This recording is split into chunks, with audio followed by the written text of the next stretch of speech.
everyone. Well, today's guest was originally born in Spain. Not originally, he was born in Spain. His grandmother, now listen to this, his grandmother was a flamenco guitarist. Now, how exciting must that have been for him? Anyway, and he grew up in a musical family. He eventually moved to the US and then ended up in Canada. Now he's here with me, ladies and gentlemen, Steve Ricardo. Welcome to the show, Steve. Thank you very much. Thank you for having me.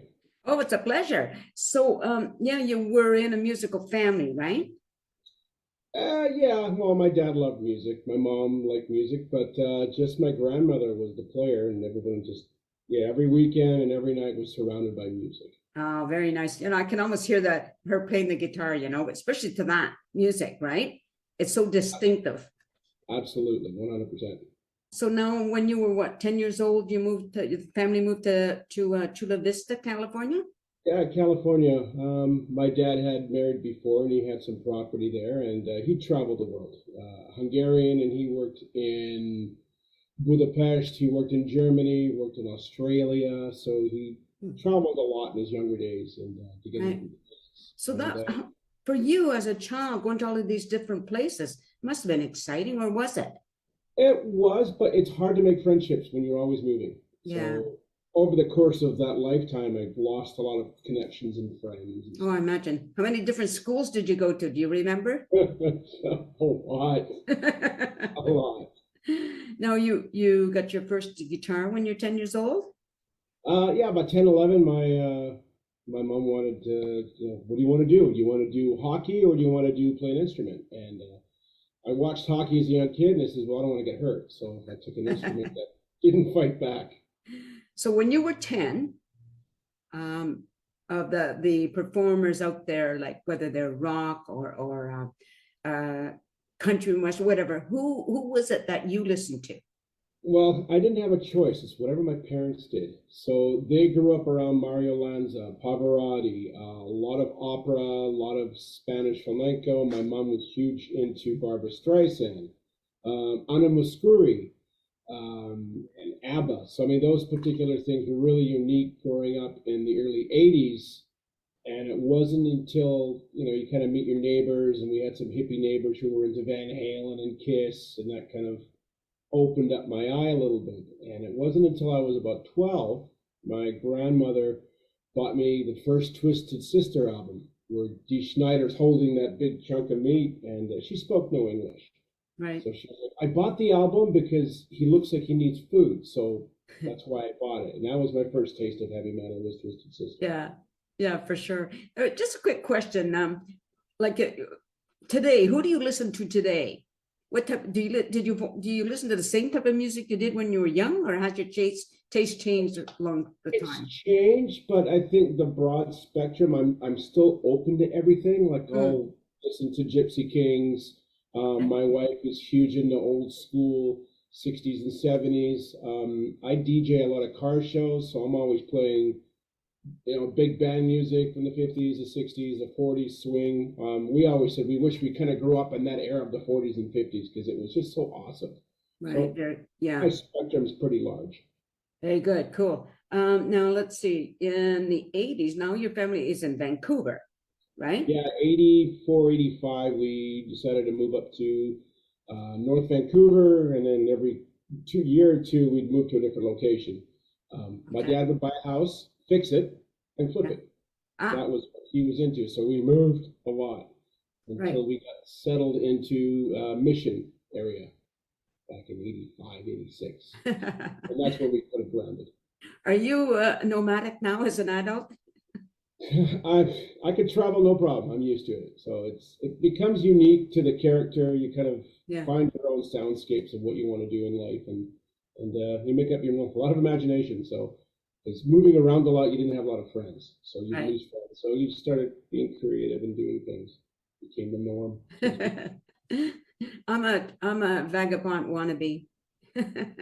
Nice.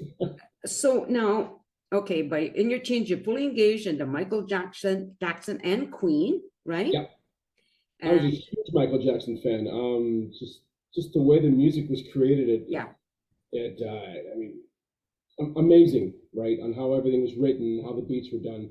And yeah, I was one of my soundscapes for was Michael Jackson. Sure, yeah.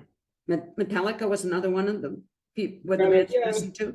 You know, the high school, you kind of get into Iron Maiden, Metallica, and it kind of dwelled into you. And a friend of mine played guitar, and I watched him as well, and then kind of excelled really quick, self-taught. And Mhm. then by the time I was 15, 14, I was out the door and playing with larger bands, and yeah, starting to go on tour. When did you start performing, as a performing in public? Oh, in public, 15. I was 15 years old. We did a little, I guess there was a small little church thing that was having something, and my dad took me down to that, and it was just me and my guitar, and basically just did a big shred thing. And from there, it just escalated. I think 6 months later, I was playing in front of 20,000 people. So kind of a big change. Yeah. Nice. Were you always a solo performer, or have you ever been part of a band? Oh yeah, yeah. I was my first band was Messiah, who was signed to a major label back in Okay. late 80s, early 90s. Yeah, 91, 92. So from there, yeah, I've always dabbled in acoustic stuff. So I've done some solo shows, but mostly I've had my own band, and then I've also joined other bands to Oh, not yeah. want to be behind the mic and more just kind of run around. Yeah. Now you mentioned a lot of bands, a lot of that most of us would have heard of, I would think, during your career, you shared the stage with Death Angel, and I think, did you mention Twisted Sister Was the and sister? Yeah. Anthrax? Yeah, well, I mean, Chris Edgar, Jan Arden, Colin James. Yeah, lots of artists. there's I quite a mean, list. it become eclectic, right? I love performing, so I've always made my sure that I've got my A game when I've auditioned for bands, and I've always become available to. I mean, it's a job, right? So at the end of the day, if you want to hone your skill, you want to make sure you have your A game all the time. Right. Good stuff. Now let's see. Over the past few years, with COVID, you started keeping the shred alive. Yeah, so COVID struck a lot of people in a way where we didn't know what to do. We didn't know whether we were going to have jobs, whether we were ever going to play again. They were shutting down clubs like crazy in globally, whether U.S., Canada, Europe, everything, because you couldn't no longer socialize in the right Yeah. group.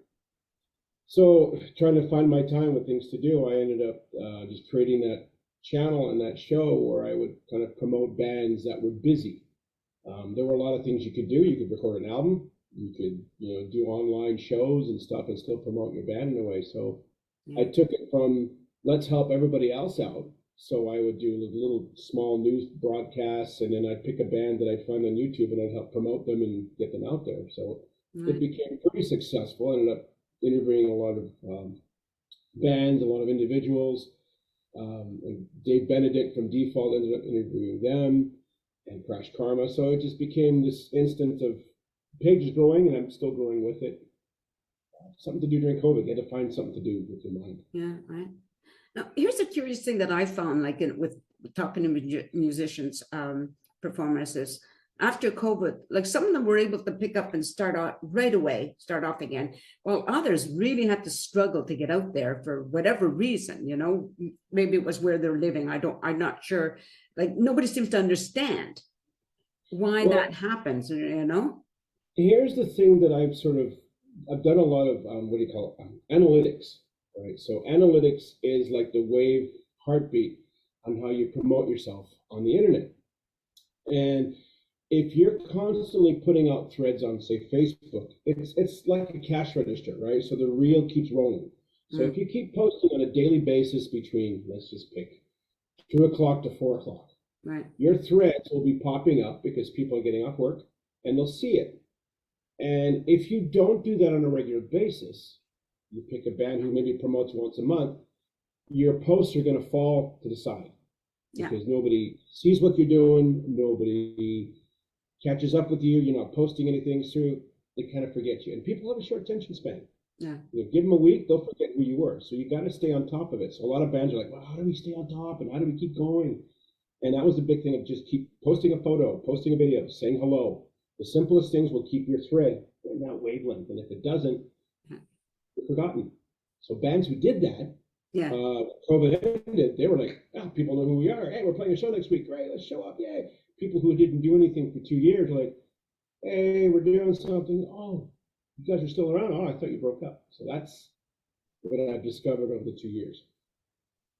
Here in Chilliwack, there was one group that were lucky during COVID. They were able to not perform like on a regular basis, but almost what they did before COVID happened, you know. And they had like on the stage, you know, you couldn't dance, you couldn't get up and dance, and they had that plexiglass glass between the audience and the band. But my friend Stan Giles and a group that he performs with, you know, they were able to continue, which was really nice because my thought was, this is when we need entertainment, you know, during COVID. It's not the time to shut everything down, right?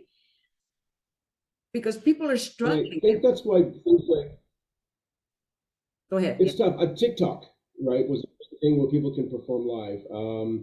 And there was something else called Periscope. I don't know if you're familiar with that one. It was kind of similar to TikTok, but you could do live performances. So I did that. You know, I'd go through my entire ACDC Yeah. set by sitting down, and it just kept people interested because otherwise you get boredom. How many movies can you watch in a week, and how many Netflix things are out there? So people who are smart took that advantage, and as an artist, you were able to build on it.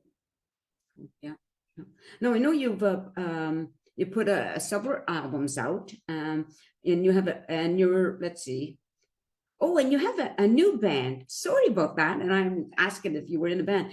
Audio Machine. Dirty Audio Machine. I have to tell you, I love the names people choose for their bands. A friend of mine and I came up with a name. Well, actually, I came up with the term, and he suggested as a name band because I asked this question. It's things I do when I can't sleep at night. I put it on Facebook. Do spiders fart? Then he suggested, wouldn't that be a great name for a band, Spider Fart?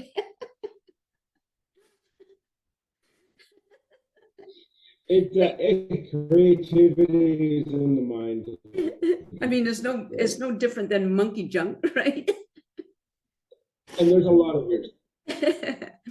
So now, what do you have coming up? Well, we have our first show with Dirty Audio Machine, which we call Damn. So that's Halloween, the 29th. We have our first show with that.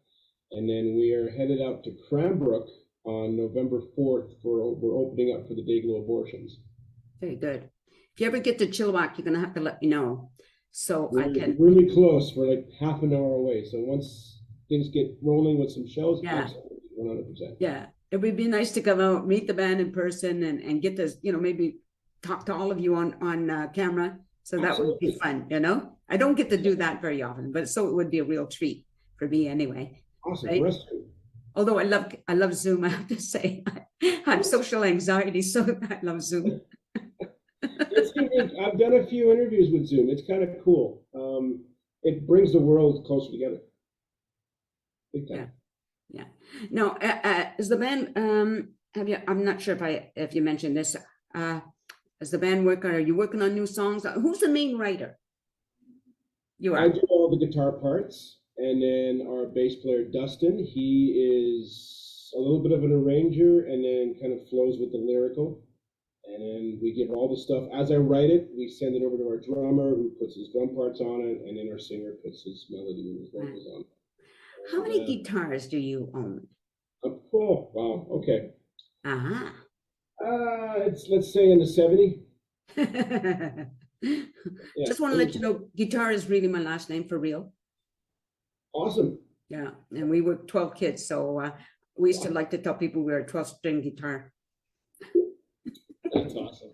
Yeah, about 70, close to 70. I know that a lot of every musician that I've talked to, or especially when I see them on Zoom, you can always see their guitars lining up behind them, you know, on the wall. And I always think that's so interesting, you know, what it is that you have to have, not have to, I don't mean it in that way, but, you know, you want that other guitar, you know? Well, I think it's like a mechanic, right? So I'm also a millwright, and I've got my tools displayed, right? So it's a sense of pride. You know, it's a sense of this is the hard work that I put into, and this is what I've got back from it. Much like a mechanic, you know, he buys a new tool every couple of months, and oh, look at this Craftsman wrench. Yes, you know, he's going to hang it with pride. It's a sense of pride, and it's a sense of ownership that we've worked hard to get these things through being a musician. Right? Anyway, we're going to end it there. I just want to thank you so much for coming on the show, and stay on camera when I say goodbye to the audience, okay? Awesome. So everybody, you were listening, this is Steve Ricardo, and the name of his band is Dirty Audio Machine, and I'm sure his songs are on Spotify.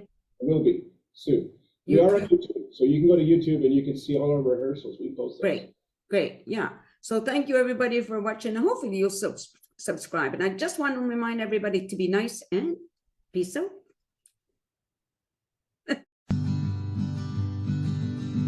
A sense of community, Chilliwack's a place to be. A sense of community where you're free. Rolling through the mountains, rolling through the valley, rolling through paradise with me.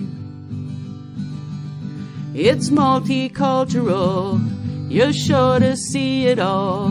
Chilliwack's a place to be, you'll see. Come party in the park, go dancing after dark. Chilliwack's a place to be, you'll see.